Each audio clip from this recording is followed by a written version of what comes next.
Hatte. Hatte ist Präteritum, also die Vergangenheitsform von habe. Ich hatte gekocht, bevor ich zur Arbeit ging. Ich hatte Angst. Ich hatte eingekauft, bevor ich nach Hause ging. Ich hatte es nicht vor. Ich hatte Angst, es dir zu sagen. Ich hatte eine Katze. Bevor ich ausging, hatte ich geduscht. Ich hatte gestern keine Zeit. Ich hatte meine Pflanzen gegossen, bevor ich das Haus verließ. Als Kind hatte ich ein rotes Fahrrad. Als ich nach Deutschland kam, hatte ich keine Papiere. Hatte brauchen wir auch für die Bildung des Plusquamperfekt. Nachdem ich meine Hausaufgabe gemacht hatte, durfte ich draußen spielen. Gestern, nachdem ich das Haus geputzt hatte, besuchte ich meine Mutter. Nachdem ich im Bett lag, hatte ich Durst.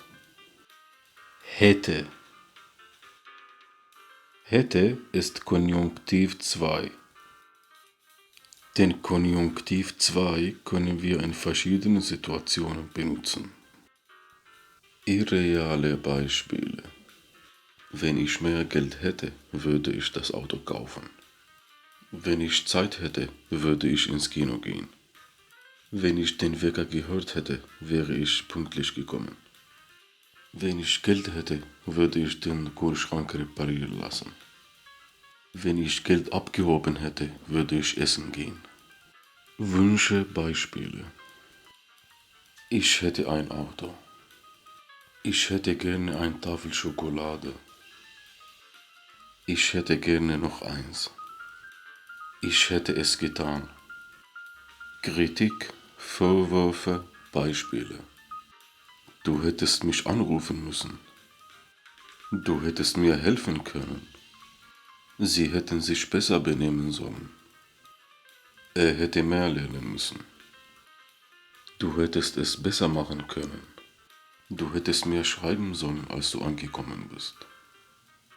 Sie hätten sich besser vorbereiten müssen. Ich hätte Essen mitnehmen müssen. Wenn dir das Video gefallen hat, hinterlasse bitte einen positiven Kommentar und abonniere bitte den Kanal. Und wenn nicht, danke fürs Zuschauen. Tschüss.